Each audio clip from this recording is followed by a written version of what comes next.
ছেলে ঘুমিয়েছে, বাবা ছেলেকে কম্বল দিয়ে দিচ্ছে। তার বউ দেখতে পেল তার ছেলেকে আদর করছে। স্ত্রী বলল, তুমি ছেলেকে অনেক ভালোবাসো না? আর স্বামী বলল, হ্যাঁ ভালোবাসি। বললো, তোমাকে একটা কথা বলি আমি। স্বামী বলল, হ্যাঁ বলো তুমি। বললো, ছেলেকে তুমি কতটুক সময় দাও? আর ছেলে তোমার কাছে কতটুক সময় বা বলো? তুমি অফিস থেকে আসলে তোমার কাজে তুমি ব্যস্ত থাকো, ছেলেকে একদম সময় দাও না। এই ভাইটা তখন কল্পনা দেখলো, অফিস থেকে আসছিল, ছেলে আসলো, বাবা যাও তো, বিরক্ত করো না, এভাবে ছেলেকে কথা বলেছিল। তার স্ত্রী বলল, তুমি অফিস থেকে এসেই ছেলেকে তুমি দূরে সরিয়ে দাও। ছেলে কাছে আসতে চা, তুমি কাছে নাও না, ছেলেকে একদম পাত্তা দাও না, দূরে দূরে থাকো। যদি বলি একটু লেখাপড়া করাও, তারপরে তুমি ধমক দাও। এই ভাইকে এইভাবে বলছে। আর ভাইটা আবার তখন কল্পনা দেখলো, ভাইটা ছেলেকে লেখাপড়া করাতো, ধমক দিয়েছিল। বললো, এক কথা মনে থাকে না কেন, বারবার বলতে হয় কেন? এভাবে কথা বলছিল।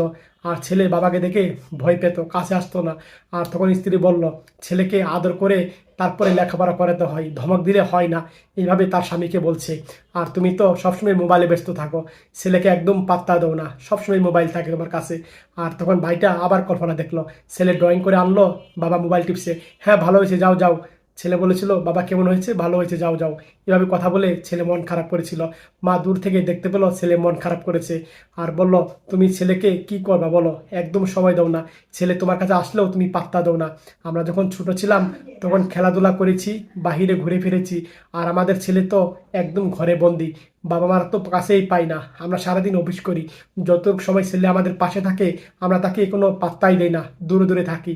আমরা যখন ছোটবেলা গ্রামে ছিলাম, এই গ্রাম থেকে ওই গ্রাম, ওই গ্রাম থেকে এই গ্রাম, এভাবে ঘুরিয়ে বেড়েছি। আর আমাদের এখন ছেলেরা কি করে বলো? ঘরের বাহিরেও বাড়ে না, তারা কোথায় যাবে বলো? তুমি যদি সময় না দাও, আমি যদি সময় না দেই, তাহলে কিভাবে ছেলে মানুষ হবে বলো? ছেলের তো খেলাসাথী দরকার।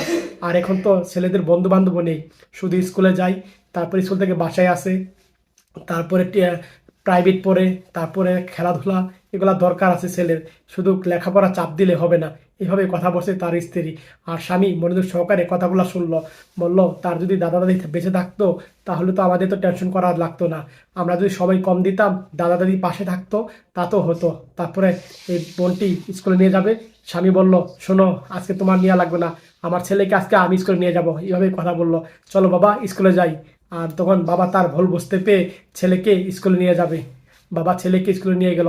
সত্যি ভাই, এই ভিডিও দেখে যদি আপনাদের মন ভরে যায়, শেয়ার করে দিন।